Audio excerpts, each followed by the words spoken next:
What's the stream named? Laurie, do I have to change the stream name?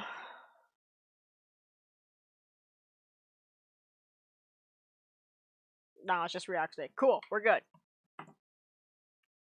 I need to say after this video, he is someone who doesn't believe in ideologies like left or right, so he just believes in just facts. Yeah, that's fair. I mean, that's kind of how I feel, to a degree. Like, a fact is a fact. Like, you can have an opinion, but that doesn't change, like, what the truth is, you know? Excuse me. Oh, I had to die. Alright. Buckle up. If you guys need a drink, grab a snack. If an ad break decides to force itself, we will pause. Illuminaughti is a video Alright, everybody buckle up. We love Turkey Tom. Everybody sit down for the turkey.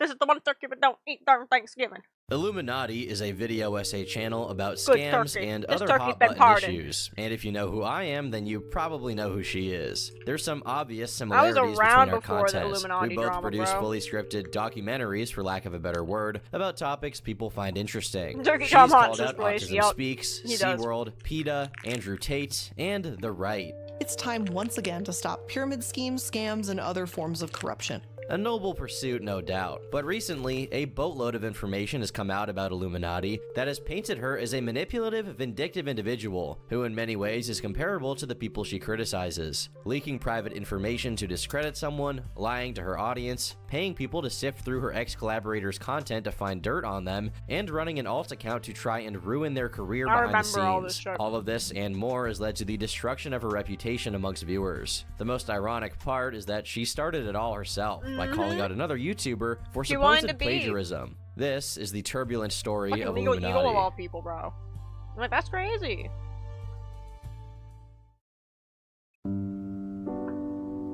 The first video on Illuminaughti's channel, uploaded at the beginning of 2019, is titled, "What is an MLM? The History of Multi-" Y'all hating, but we would all do this, right? The only one.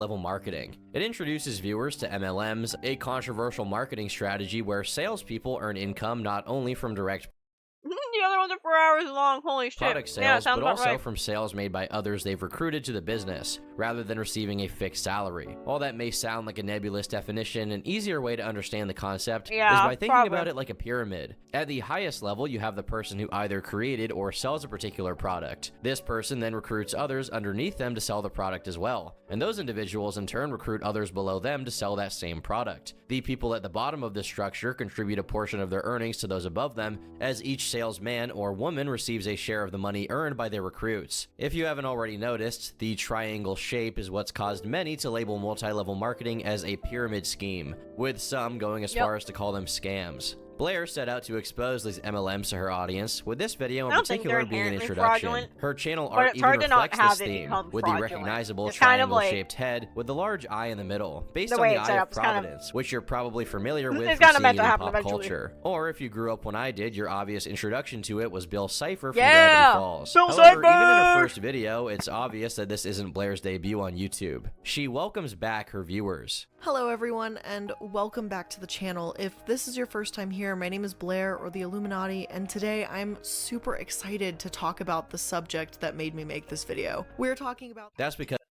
yeah, based off this, I think am3nity would start a pyramid scheme. Laurie, what the fuck? As the channel creation date is actually May 9th, 2013, implying that a large catalog of content was at some point removed. What kickstarted Illuminaughti's initial rise to popularity wasn't video essays, but a much older trend that took YouTube by storm a few years ago: Reddit videos. As of March 21st, 2019, the Illuminaughti channel had accumulated nearly 100,000 subscribers from browsing subreddits and reacting to them, laughing at r/entitled parents, r/choosing beggars, r/nice guys and nice girls, respectively, and criticizing anti-vaxxers was the bread and butter of her channel. Over the years, Reddit has accumulated a considerable amount of cringe-worthy content. Shocking, I know. Prompting users to subscribe to specific subreddits dedicated to showcasing it. Popular YouTubers like Soothouse, Sorrow TV, Wild Spartans, and of course Blair took advantage of this readily available material and made content out of the best of it. They found that they could pump out content with ease by selecting collecting 20 or so cringy posts from these conveniently organized subreddits and reading them aloud in their videos with minimal editing required. Surprisingly, this approach brought them significant success, surpassing what one might expect from such simple content. And honestly, who could even blame them for capitalizing on it? At the time, there was one playlist on Illuminaughti's channel that gave an inkling of what was to come, titled Anti-MLM. By early 2019, the Reddit trend had already begun to die. Sudhouse and Sorrow TV, who had capitalized on it the most, stopped posting altogether shortly after it reached its peak. Others who hopped on the bandwagon, like Call Me Carson, quickly hopped right off.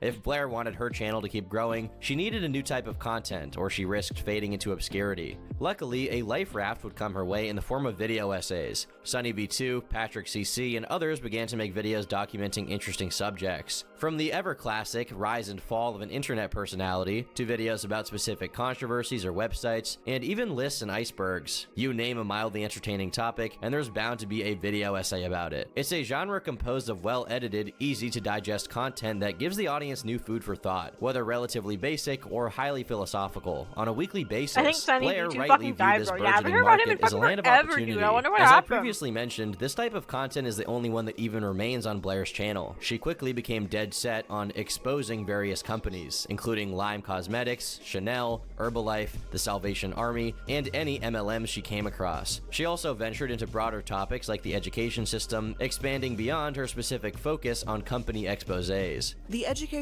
system is as outdated as it is broken. If it doesn't work for us and hinders students from feeling encouraged, creative, and free to explore the world around them, make no mistake, it's broken. Also, however, Illuminaughti it's was important to note obsessed that with Blair's fucking approach PETA. to Yeah, she was exposing so these obsessed with companies making comes videos on short PETA. of proper It was actually pretty investigative crazy. journalism. Instead, she Yeah, gathers it was at least information 6 from of news them, easy. articles and other documentaries and presents it in a condensed Oh, format varying for her lengths, might audience. we This add. doesn't Some of mean them her were pretty content long, I lacks remember. legitimacy, but it does indicate that her videos don't necessarily go above and beyond what typical YouTubers like myself do. By 2020, Blair had ditched Reddit altogether, and who could blame her? The video essays were She made a vastly few more on that successful. Jilly Juice By the too. I middle of remember that she made year, at least she 2 had or earned 3 on nearly that. 500,000 subscribers. Her videos were averaging more than 250,000 views, and she was uploading every few days. She was easily one of, if not the most prolific video essayist on YouTube. The output was unheard of. Each of these videos were fully researched, written, and edited in full without cutting any real corners. Videos on her channel were now broken up into categories such as psychology, Me too, honestly. I remember history, watching her shady videos businesses about and it. They were just charities, like and of kind of course, calming and MLM relaxing. deep dives, which were still a tried and true method of getting clicks. Faceless Not too companies that loud. profit off of recruiting others to sell a product many consider useless are easy to hate, and for every hateable MLM, you can be sure there was an Illuminaughti video to cover it. Now, you may be wondering how Blair managed to produce such an incredible amount of content on such a regular basis. There's no way she's doing everything on her own, right? Well, the simple answer is no. Even if she were taking 60 milligrams of Adderall every day with 3 Starbucks orders on the side, it would still be too much work for one person. Just like mainstream creators such as Mr. Beast, many video essay channels have started paying others to assist them in producing content more frequently without sabotaging quality. Creators like Patrick CC, Magnates Media, and myself have contracted additional help to keep a steady output of videos. So yes, you guys can rest easy and stop asking if I do meth in the comment section. If you guys check the description of Blair's videos starting from 2019, you'll find a list of researchers, writers, editors, and thumbnail designers who have contributed to her work. Collaboration plays a crucial role in the success of many creative endeavors, and YouTube is no exception.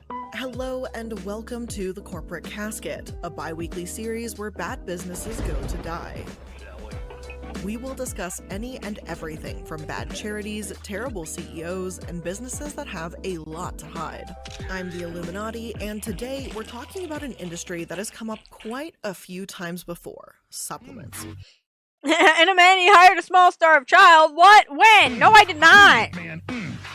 But those helping her with her content, for the most part, didn't have online followings of their own. Instead, they were seeking behind-the-scenes employment. At the same time, Blair was also collaborating with other creators who wanted to grow their brand. The Sad Milk channel was launched in December of 2019, is a collaborative project between YouTubers, featuring Flinders, Illuminaughti, One Topic at a Time, Oz Media, Salty Reddits, The Click, and Wonderstruck Guy. It was essentially a reaction channel that posted similar content to the Reading Reddit videos that made Blair blow up in the first place. The food truck sign said, fries $5 and cheese $2, and I only realized the cheese was meant for hamburgers. Honestly, I probably would have done the same. Here you go, sir. I remember when my friend used to say her avatar was bad. and said he would unironically try to bag if he had the chance. What the fuck? They're not wrong. This channel would be a successful venture, boasting over 200,000 subscribers. It also helps to boost the careers of those who contributed to it, who could now cross-pollinate their audience to share viewers. The channel posted videos throughout 2020, despite a community post outlining that a few of its members, namely Salty, OT, and The Click, would no longer be appearing in its videos. At the time, the only explanation given for this was that they had some creative differences behind the scenes, and that those leaving wanted to focus more on their own streaming careers. The post assured the viewers that the channel was not done for and would still be posting videos with the remaining cast, even teasing some IRL group content. But on December 24th, 2020, its final video was posted, starring Illuminaughti, Oz, Damian Lee, and Wonder. After this, the channel was dead in the water, with fans wondering why they left it behind. But at the end of the day, creative differences was as good an explanation as any for the initial breakup. Blair continued posting content, refining her editing, writing, and topics until her channel was running like a well-oiled machine, as did her peers. The Click's channel grew to more than You're acting like you didn't say the same thing earlier this stream. I didn't. When I had fuck her, what? So I remember watching them, it went downhill fast. 1 million subscribers, and Oz Media similarly grew to more than 500,000. It went down pretty fast. At 1.7, a level most creators can only dream Especially when all the drama of her and 250 million channel views is sure to equate to a lot I'm of blanking on the AdSense guy's money name. as well. Her and the guy fucking Blair broke up. continued to be one of the most successful creators in the video essay space. I'm venturing surprised more she was so able to into keep such a political like content, such as criticizing trends from conservatives that she saw as safe disingenuous. face on the internet. Nobody knew much about these creators outside of their videos. That's why she didn't get especially exposed Blair, sooner. seeing as her content was relatively impersonal. Her opinion was certainly relevant to It's muted. No, it's not! the content, but it wasn't like the viewpoints she expressed were anything out of the ordinary. For the most part, it was the research and presentation I'm just eating. that made her videos worthwhile for the audience to come back to time and time again, to the tune of millions of new channel views every month. That should have been where the story ended, but thanks to Blair, it's not.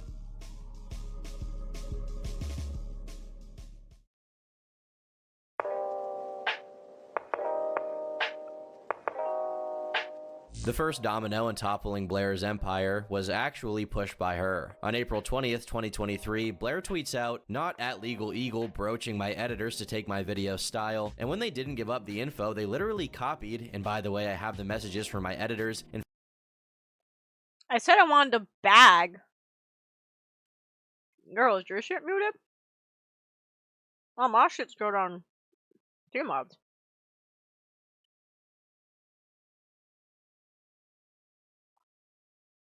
found an email from them up.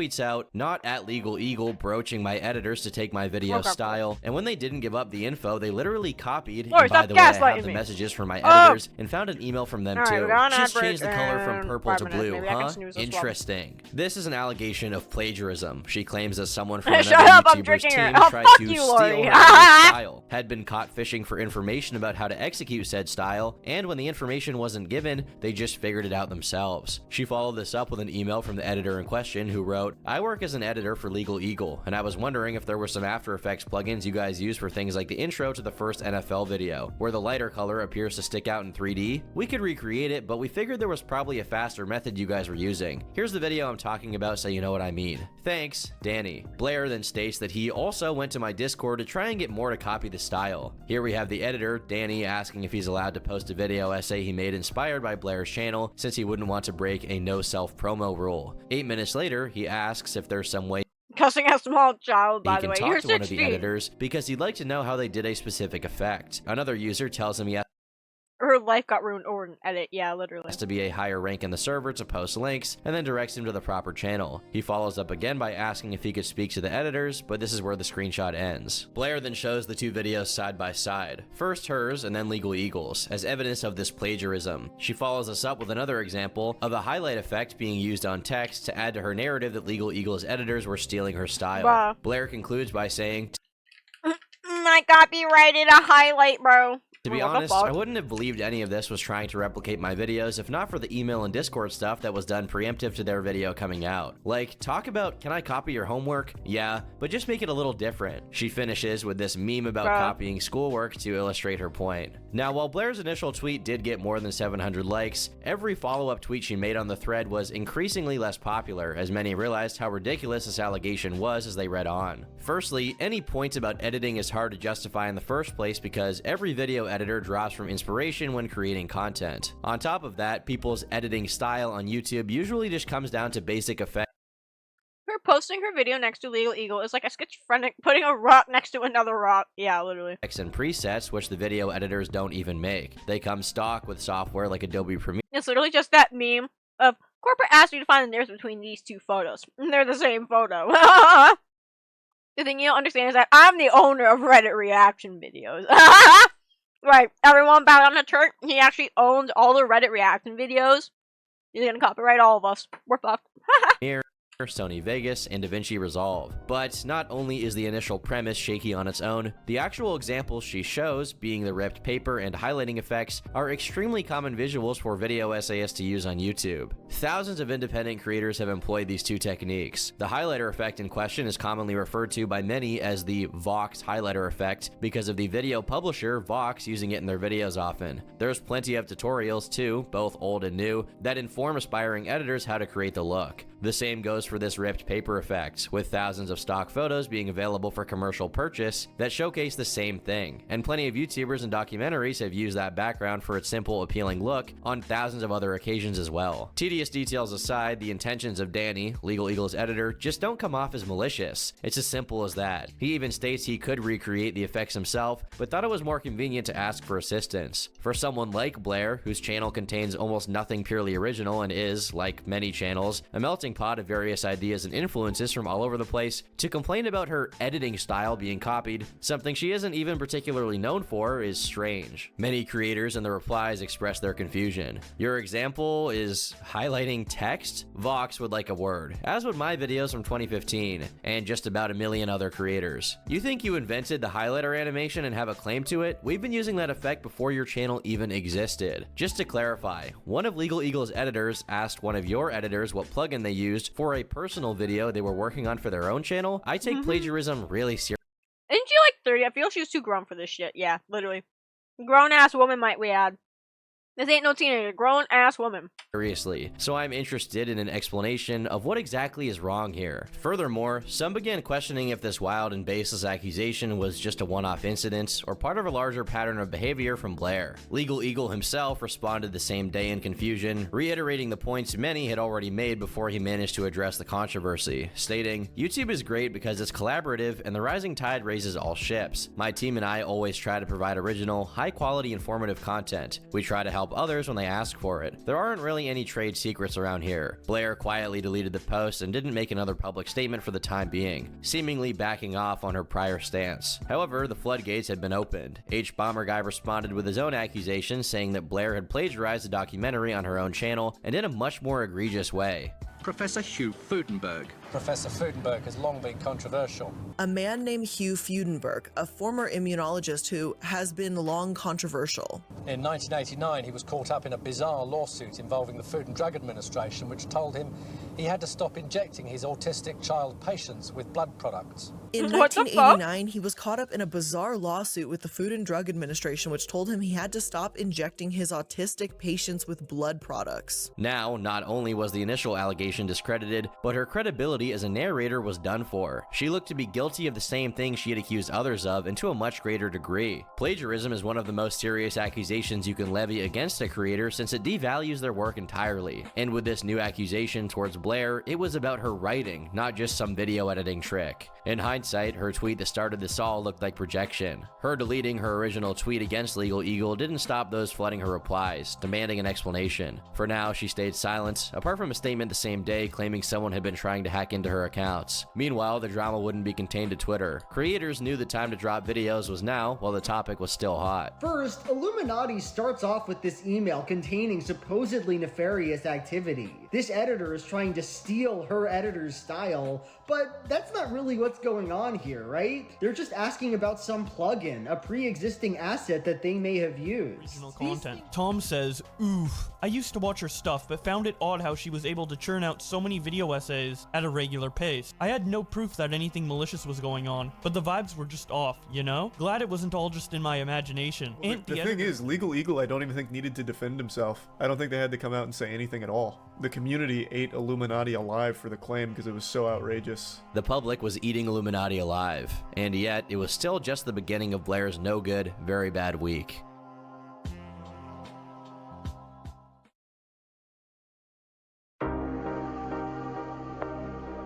As it turns out, the former members of Sad Milk were watching the situation from a distance, and it was becoming increasingly apparent to them that they couldn't stay silent about their own experiences with Blair for much longer, in light of this new drama. As such, the Click and Wonderstruck posted their own extensive threads about Blair with a slew of claims, which at the time were unsubstantiated. Click began by clarifying that his departure from their collab channel was not an amicable one, but that he left because of Blair's behavior. He lists her typical behaviors as lashing out at friends and fans,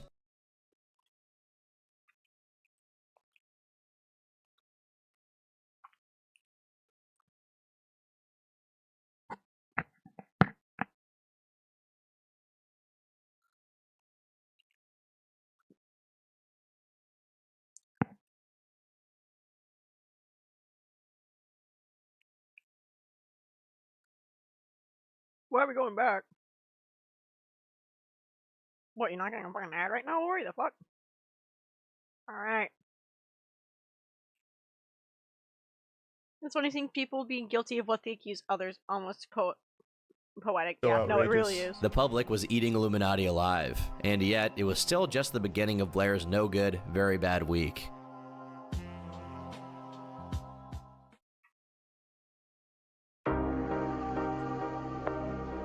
As it turns out, the former members of Sad Milk were watching the situation from a distance, and it was becoming increasingly apparent to them that they couldn't stay silent about their own experiences with Blair for much longer, in light of this new drama. As such, the Click and Wonderstruck posted their own extensive threads about Blair with a slew of claims, which at the time were unsubstantiated. Click began by clarifying that his departure from their collab channel was not an amicable one, but that he left because of Blair's behavior. He lists her typical behaviors as lashing out at friends and fans, paranoia, and generally poor anger management, to name a few. Eventually, I believe pretty much the whole group left her. The last meeting I ever had with her, she spent half an hour screaming at me for an array of random things, calling me a bad friend, lazy, and a bunch of random accusations that didn't really have anything to do with me. There's no way you can have the resume you claim and be this fucking stupid and so on. No one even raised their voice back at her. I left along with several other members, half the group at the time. She spent the next few months spreading lies and half-truths about us on the Sad Milk Reddit page and vague posting on Twitter. I still have all the screenshots. She would turn friends against you, or specifically team up with people she knew didn't like you so she had allies against you, rallying mainly banned problematic community members known to be liars and conflict seekers. When people started questioning that maybe she was the reason everyone left, there was a very convenient digging up of 11 to 14-year-old videos of me. Stuff I made back when I started my channel in 2009 when I was a teenager.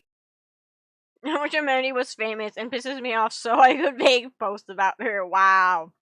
And as you can probably guess, some of the jokes from that time aged like milk. I publicly owned up to my past mistakes and apologized, doing my best to be transparent and honest about my past. She would still harp on it, ignoring the fact that it had already been addressed, trying to direct as much attention to it as possible, publicly stating it was a bad apology, along with vague posting about it in comments on the collaboration channel. Maybe in an attempt to get people to assume I had been kicked out for poor behavior, rather than leave because of her own behavior. She, assuming it was her as she had channel access, also liked to pull what I can only describe as very petty acts of revenge. For example, some people left comments on the collaboration channel saying, "Good that Click left. They obviously got ratioed hard as people were there for creators." She would manually go in and delete the ratioing comments, but leave the original hate comment. She tried to gain control of my Discord when it surpassed hers in size by tossing around accusations at staff and trying to get rid of my team and replacing it with hers, giving me the ultimatum to fire my entire senior team or be publicly fired from Sad Milk myself. This is just a brief summary of events. It's sad to see she hasn't changed. All of this painted Illuminaughti as vindictive, petty, and spiteful, digging through your 10-year-old videos to find dirt, spreading rumors behind your back, turning your friends against you. These are all hallmarks of, as any Twitter girl would put it, a toxic person. Wonder revealed that he had lived with Blair for a period of time, and that time was basically hell.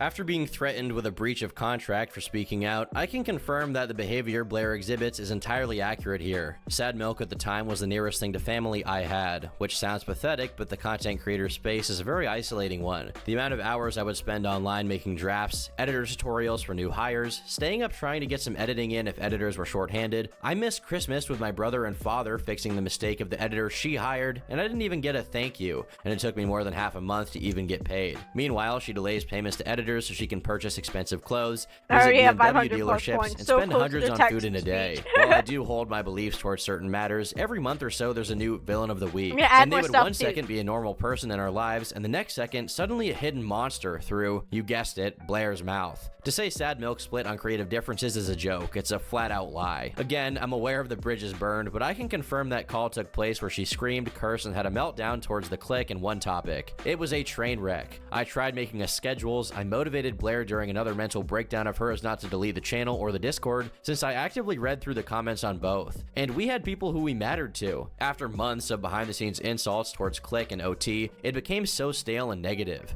Yeah, we all took part, but after it going on so long, it just became day after day Blair would sit and check OT's social blade. She would make fake accounts to stalk them. Not just them, but a large portion of the commentary community. I've personally seen her try to get her lawyer to shut down anyone who says anything against her, and they ruined her day by saying, yeah, we can't really do anything. It's insane. Innocent people I know 2 horrible people named Blair, so it's confusing which one he's talking about. don't work so my hard God. to try and silence others. We would get no work Oh, done. yeah. I can't count how many times I pleaded and set up meetings for us to do something and nobody cared. I thought I had a friend who was hurting. Then I saw I had moved to villain. Blair, you can't hide anymore. Sooner or later, you are going to push everyone who cared about you away. Yep, and you'd Blair realize White the and world Blair isn't out to Illuminaughti, get exactly you. what I was But you thinking. made your fears a reality all on your own. am3nity posted a similar call-out thread reiterating much of the same sentiment about how she was a toxic, vindictive person. Given their prior public collabs with Blair and the photos of Blair's house that Wonder provided, there was some credibility to these accusations. If these claims, along with the accusations of plagiarism, were true, a more clear and sinister image of Blair's character was forming. But for the general public, none of it was easily verifiable, and without actual evidence showing that these events took place, who was to say what really happened? These threads were both posted on the 23rd of April, and 5 days later, Blair would apologize for what she described as jumping the gun on Legal Eagle. Despite everything that was said about her, this was the point where she could have just walked away. Neither the clique nor Wonder said they would be posting anything to their channel. Why does she live like she works hard but works like she lives lazy? Yeah, meaning literally. whatever allegations existed could have died then and there, and this could have been a forgotten footnote in the plagiarism drama. Instead, Blair tempted fate with a new response video.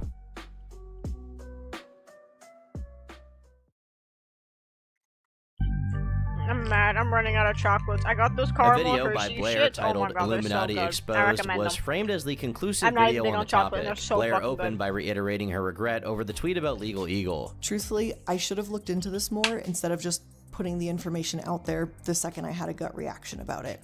I should have asked him what the emails were about, but I didn't, and I made a mistake, and plain and simple, I was wrong. So to Legal Eagle and team, I just want to reiterate that I messed up, and I'm sorry for any stress this may have caused you and of course to your team. She then sets out to debunk the accusation that she had plagiarized an older documentary by repurposing its script. She points out the part she read was a quote, not meant to be her own words, and that it was also credited in the description of the video. In his own video, he shows where I'm audibly quoting a direct line from the documentary, and even visually you can see it on the screen with the quotation marks. Additionally, you can even see the dual ellipses on either end of that quote, indicating that more of that Girl, source I think she's was talking being about your whole cited. script, When not you just go what to you my quoted. sourcing page for this particular episode, you can also see that the documentary is listed as a source. This is completely fair. The editing around that point of the video was a bit confusing and may lead some to believe the quote was being stolen rather than quoted, but given the appearance of a quote That on source screen looked during like the part a each bomber guy horrendous showed, mess. it I seemed to wouldn't be a go through valid that. response. However, this is mostly where the valid responses from Blair end, as the rest of the video devolves into unsubstantiated claims and a malicious revelation of personal information to try and discredit her former friend. Her segment on The Click opens by stating that she was aware of his use of slurs in 10 to 14-year-old videos, and that it had nothing to do with his departure from the group. However, she follows up by saying that the clique was still using horrifying language, her words, not mine, when she met him, specifically using the R slur, which has been deemed unacceptable. By who? I'm not sure. Maybe her Discord friend group, maybe Twitter, or maybe Reddit's moderation team. I'd be saying that, sorry. When those videos surfaced, it wasn't really all that shocking to me, as am3nity and I had actually talked about how Click had been using the R slur while we played games together. I thought, or I wanted to assume, that I had misheard, but Oz said that he was uncomfortable with it and said something, but the language continued. The point is brushed aside as she moves on to a more serious allegation against the clique, that he was harboring a predator in his Discord server and did nothing about it. Apparently, in the clique's Discord server, there was a 19-year-old boy who bragged about dating a 12-year-old girl. Naturally, this raised some red flags, and after a server mod reached out to him for clarification, this individual reiterated that it wasn't a joke of any kind, and that him dating a 12-year-old was even supported by a therapist. Blair claimed that the clique's moderators did nothing to ban him from the server, forcing a mod to come to her for assistance. She then banned this predator from her personal community server, the Sad Milk server, and reported them to Discord. Blair then claims that this happened right after one of the clique's admins was caught sharing NSFW with known minors, and cites information from Rain.com to explain that this is a common tactic amongst groomers, desensitizing minors to lewd content over time. So we used this individual's ID number and we banned them from the Sad Milk server and from my server, and we reported them to Discord's trust and safety team, who we hope did pursue this further. In an effort to have action taken against this predator in the clique's Discord, she messaged one topic, another member of Sad Milk and clique's good friend, asking for him to do something about it. After seeing the degenerate material in question, he left the group chat and reported and removed the individual himself.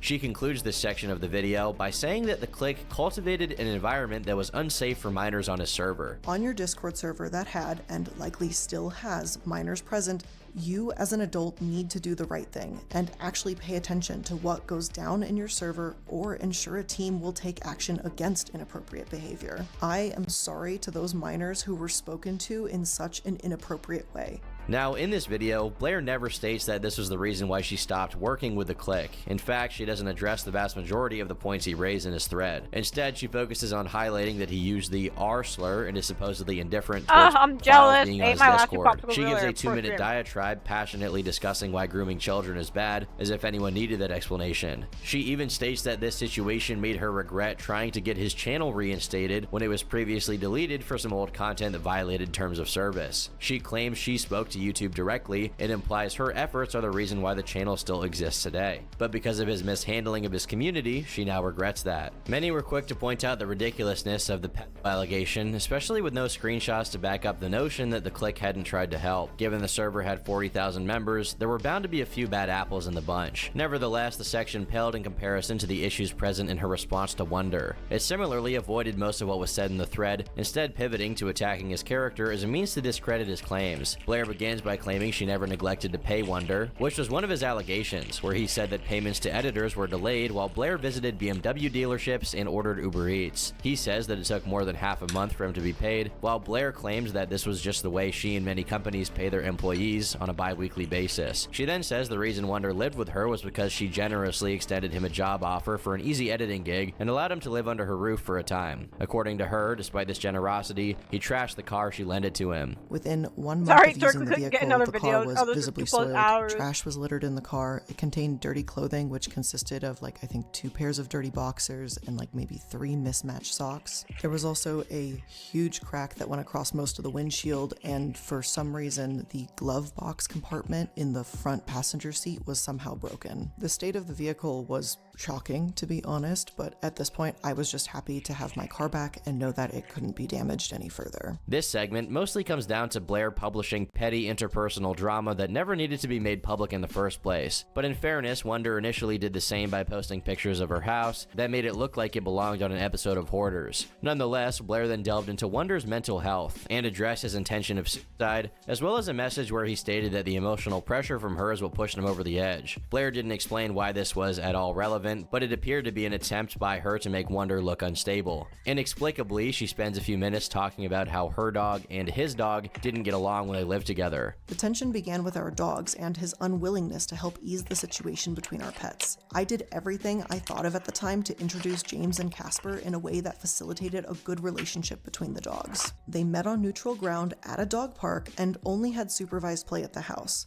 While I appreciate her expert analysis on which dog was in the right or whatever, believe it or not, there actually is a reason for this. It was the reason she provided for why there was so much conflict while they lived together. Wonder claimed it was because of her behavior, but Blair suggested that it came down to the dog situation, her recommending her therapist to him, which created a conflict of interest, and the car being trashed. Yeah, what the fuck? In response to the accusation of being a hoarder, Blair clarifies that this was just one messy room in her house due to the ongoing process of moving in. In isolation, her point actually holds some merit, as she highlights that Wonder posted an irrelevant photo with the intention of humiliating her. I feel the I think, honestly, hear me out.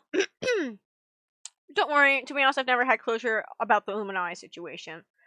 I feel like the picture could go either way. I feel like, honestly, Oz could obviously just be using, like, let's say a bad week on Illuminati's end. Like, it's right before she cleans or something.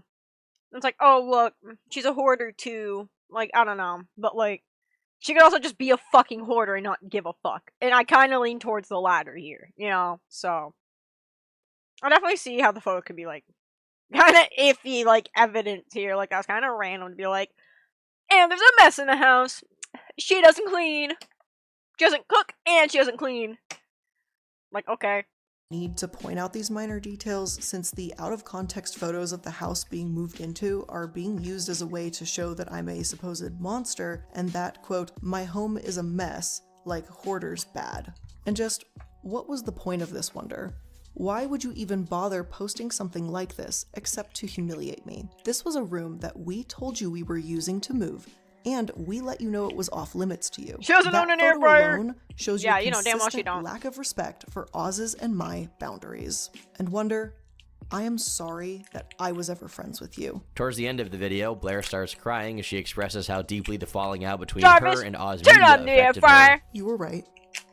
I am afraid of looking stupid and weak online, and yet I am those things right now. That's You've embarrassing for been you, with girl. me through That's real a embarrassing lot for of you, girl. Really intense and personal situations in my life. You were there throughout the entire process of my mom's cancer diagnosis, her various treatments, and hospitalizations. And I know there were many times when I had to run out the door suddenly because there was a crash cart in her room and they didn't know if she was going to make it. And you said you'd stay at the house and watch Casper so I could go to my mom.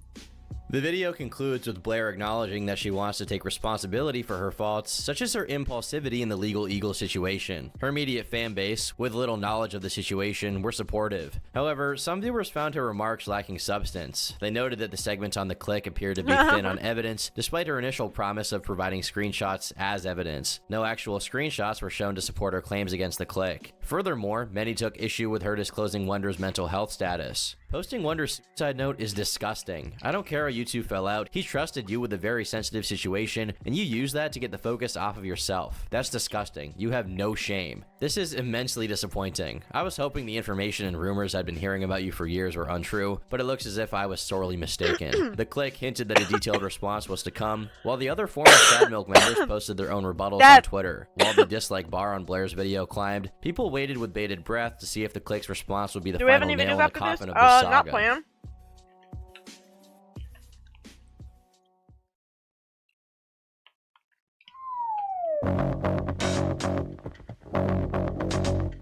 On May 2nd, 2023, The Click released his video. It only addresses his portion of Illuminaughti's response, as well as verifying the claims he previously made about her. To debunk the claim about him not doing anything in regards to the Discord predator, The Click clarified that he was asleep while the situation was unfolding, and by the time he woke up, it was already resolved. She brought one topic into a chat room, as she shown in her video and her accusations. However, her statement in these DMs about Click knowing is very odd, as I would have been very unconscious when the ban was happening. She might be referring to me knowing by the time I woke up, but the fact remains I wasn't there, nor did I endorse this random creep. In her video, Blair claims she reached out to The Click for his aid in resolving the issue. As he shows in his, he was the first one to reach out, while her responses back were fairly vague and didn't provide any of the relevant information at all. This recontextualized her messages with one topic. They weren't about resolving the predator problem, they were about making The Click look bad to his friend. Instead of directly messaging The Click to address her concerns, Blair messaged his friend and accused him of doing nothing. However, it's important to note that The Click wasn't around at the time, so reaching out to him directly wouldn't have been possible anyway. He was asleep. In his response, The Click addresses a point that Blair emphasized, but is seen by some as a non-issue. Blair claimed that she could never be friends with someone who used the R slur in video games. However, The Click points out that despite her messaging others about how problematic it was, she continued to hang out with him regardless. She would never be friends with someone that used that language. Yet she regularly played games with me as a friend during this time, where I allegedly cosplay Jafar. which one is it? I don't think you can have both. He then says he stopped using the word retarded in content as he didn't want to offend anyone. This pivots to her deleting comments, which, while it can't be proven, a before and after screenshot of the Sad Milk channel showed that anyone speaking positively about him or protesting his removal did in fact have their comments suspiciously deleted. Blair herself on her main account then began snidely spreading rumors in comment sections, saying, "I didn't say the N-word in old videos, just saying." The videos in question were between 10 and 14 years old, by the way. But all of this is relatively petty. Even the accusations regarding Click's Discord could be chalked up to miscommunication, but he then reveals she was spreading rumors about him not respecting his Discord mods, as if unwashed internet janitors deserve respect in the first place. No offense to you guys that moderate my Discord. Okay, actually, some offense intended. They spend hours of their lives to help some YouTuber they love and look up to. The very least thing any content creator can and should do is give their teams the respect they deserve. Mods have always been the backbone of every YouTube and Twitch community. To disrespect them and try to just throw them away is insane. They are the ones who have a pulse on the community. Like, I'll never be able to properly thank my entire team, but God, I'll try. This Click One topic has me heated. These stupid how could you not care about the people who care about your community the most? How? Usually, YouTubers try to fight against cultivating parasocial relationships. I guess Blair didn't get the memo. She continued spreading the claim that the Click harbored a predator on his Discord server and threw a hissy fit about him making a harmless white van joke in an old video, as well as pulling other jokes out of context to imply he was a degenerate. Here's the same chat room again, in what I'm assuming is suggesting that gives me all the respect. So down yeah, with the kids boomer joke from house, Twitter bro. has pedo implications. Oh, the younglings think I'm so cool.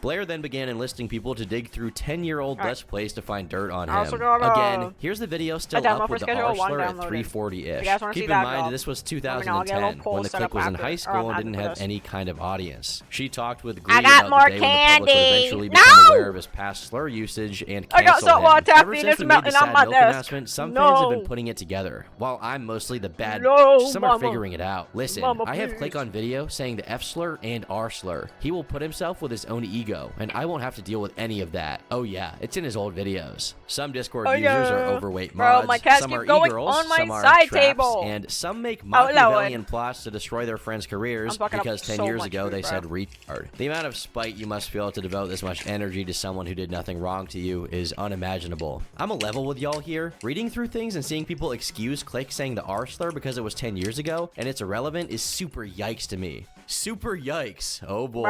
It's super yikes, guys. Again, I'm the same age as Click, and that word wasn't ever in my vocabulary. Not 10 years ago, not now, because it was never appropriate. Same with him saying the N-word and F-slur. Being edgy is not an excuse, and seeing it dismissed so lightly like that is actually gross. As if iDubbbz wasn't calling himself and his fans NFs 3 years prior to these videos. And that's not to mention what goes on in every 15-year-old's Xbox Live lobby. If all of that wasn't enough, Blair was also paying people hundreds of dollars to sift through material to find compromising clips of the Click. I need you to help find the Click saying the R-slur and Sad Milk's raw audio. I will pay you $200 to find it. Blair's spending more money than most people spend on groceries to expose some Swedish dude for saying the R word. As for why, it seems like it was either out of jealousy that his own channel was taking off or out of spite that he left the collab channel due to her behavior and no longer wanted to be her buddy. Imagine getting angry at someone for saying something 10 years ago. I do, but only for a minute. Just to try to ruin myself and others. Why would she do all of this to someone who considered her a friend? However, this wasn't even the worst part. Got Click saying the N-word apparently, and here we have a YouTube link. 16 seconds in, the alt account is gonna love this one. This was in reference to an anonymous Twitter account Blair was running with the intention of sowing dissent among the Click's viewers and damaging his reputation. She carried this out not only on Twitter, but also on Reddit, because of course it was on Reddit. She made the following post pretending to be a random Click fan. I saw the Sad Milk announcement. I follow all the milkmen on their social media. I'm seeing the comments on their new announcement, and I feel there's a big piece of the puzzle that's missing. We don't know what happened. I made an account on Reddit to see if this subreddit is active, and I see you're still talking about this too. I think this is a very good place to vent about what I figured out because no one else was talking about it. So I'm really wondering if I'm just freaking out over nothing. Like, it really looks like creative differences is dumb AF. Blair tweeting about being stabbed in the back, one topic leaving his supporter server, and then watching so many of his mods disappear, and Wonder struck talking about how he hates his friends fighting and even Clicky not streaming as much and deleting some of his streams and clips. I think something happened, guys. I think I figured out what really happened. I was a big fan of Click. I thought his streams were a great way to interact with people like me, even if I couldn't donate as much. This post goes on to claim that Blair must have seen Click's old slur usage, and that's what actually caused Sad Milk to dissolve. After Blair posted to Reddit with her official account, she then used this alt account asking if this was some kind of cover-up and claiming to be disappointed that Blair would hang out with someone who used the R slur and F slur. The Doobie Schmerz Reddit also replied to other users saying the Click needed to apologize and that he couldn't erase the past. The same scheme of having all her alt accounts interact with one another was repeated on Twitter. There, her bio simply read, "I know the truth." Her tweets included, "Blocking me to run away from the fact that the Click said the N-word doesn't make you look good unless you're okay with this language," and "Imagine not apologizing for saying the N-word." The account was even responding to Def Noodles at the peak of his popularity, trying to get him to cover the Click's horrifying language. Keep in mind, all of this was Blair. On her official account, she would tweet about how non-POC creators shouldn't use that word, and then respond to herself on the alt account showing her former collaborator using it a decade prior. When people would tweet about being unproblematic streamers, she would respond with the same, even to her fellow collaborators on the Sad Milk channel. The account went inactive in November 2020, the same month it was created. After a full week of spamming friends, colleagues, YouTubers, and anyone she thought could kickstart a significant controversy, Blair shelved the project. Regardless, the proof of her intentions remained on Discord. Here is the same account, Doobie Schmerz, on Twitter. This was an account I remember distinctly from 2020, 2021, that was relentlessly harassing myself, my friends, my colleagues, my streaming colleagues, past colleagues, ex-Sad Milk members, community members, you name it. You name it. At the time, I wrote it off as a disgruntled troll with a little bit too much time on their hands and tried my best to ignore it. This was Blair all along. She was making alt accounts to spread her stuff because she probably knows deep down inside that the stuff she was digging up on me and all the stuff she was doing was so petty that she could never actually make a public statement of it. So she did this just to get back at an ex-colleague.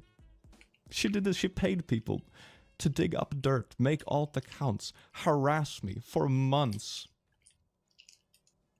Why?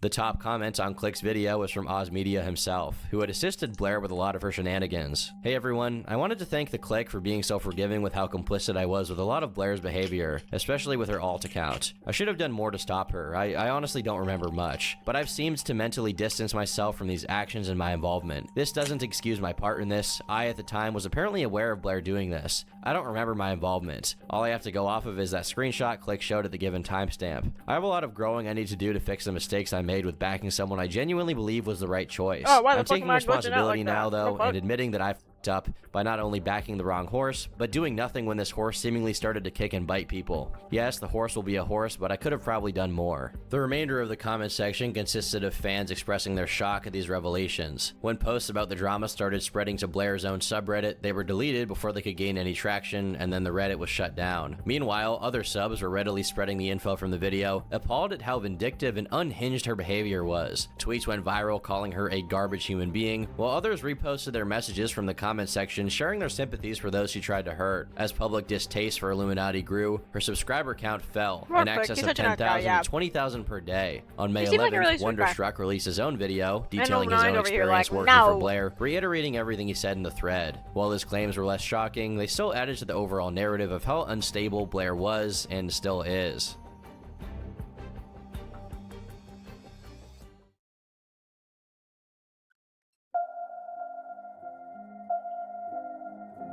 The cat was officially out of the bag, and now miscellaneous pieces of Blair's past were coming back to haunt her. With the veneer of charitability she had put up gone, every old drama she had been through was relitigated. For example, Blair had previously collaborated with the commentary talk show host Tommy C, contributing to the Shot from the Point news channel. After a distasteful joke was made about her friend, she logged into the channel and deleted every upload she was a part of. Uploads where she ironically played a caricature of a pro-cancel culture, dyed hair, social justice warrior. When criticized for this move by Nicholas Diorio, Blair contacted the artist whose art he utilized for the thumbnail and encouraged them to file a DMCA takedown on the video, out of spite for being criticized. When the video was reinstated, she contacted another copyright holder to try and do the same. The title of it was, "Have your mods flag this one down, bitch." So it's funny that he titles the video that, and then the video gets flagged down. For the time, this drama was swept under the rug. Tommy C, Nicholas Diorio, and Tipster didn't exactly have the pull to get it into the drama news cycle, and Blair had moved communities to a new audience of 160,000 subs. But now, people are finally discussing this 4-year-old drama, since it shows Blair's behavior is not a new phenomenon. Ever since the revelations about her behavior surfaced, Blair has remained silent. Her videos continue to receive around 100,000 views per upload, but many of the top comments now focus on her off-screen conduct rather than the content itself. Her subscriber count is in freefall, and so far, she's given no indication that she'll be responding to her critics anytime soon. Yeah, given the magnitude of the drama, it's difficult to imagine any kind of response to it that'd be satisfactory. A comparison many have made is to Creepshow Art, another female commentary YouTuber known for criticizing others while presenting herself as morally superior, despite later being revealed through leaked private messages to be a pathological liar and manipulator, as well as borderline stalker. However, one key difference is that there were hints of Shannon's deceptive behavior in her videos, whereas Blair appeared normal and reasonable in her content. The true extent of Blair's twisted mindset could only be glimpsed at by looking at the destruction left in her wake. As for whether Blair's reputation could ever recover, it's unlikely. This situation has deeply impacted the way she's perceived by her audience, though it is possible for her channel performance to recover over time. She seems to be making efforts to move forward and rebuild, but overcoming the public's negative perception of her will be a significant challenge along the way. More than anything, she's lost the opportunity to befriend other creators. Who would want to work with someone who might pay people to dig up your 10-year-old videos to find dirt if you ever get on their bad side? Who runs a handful of alt accounts spanning multiple websites dedicated exclusively to exposing her former friends? And that's on top of the general deceitfulness we've seen. Spreading lies, leaking someone's suicide note, abusing the DMCA system to silence criticism, and smearing someone as a predator protector because of one incident in their public Discord server that they weren't even aware of. You would think that using someone's honest mistakes, or even simply their vulnerabilities against them, is the last thing anyone who claims to care about those who are weak and marginalized would be doing. Guess I'm wrong. I've been Turkey Tom, thanks for watching, and until next time, leave me alone. Oh yeah!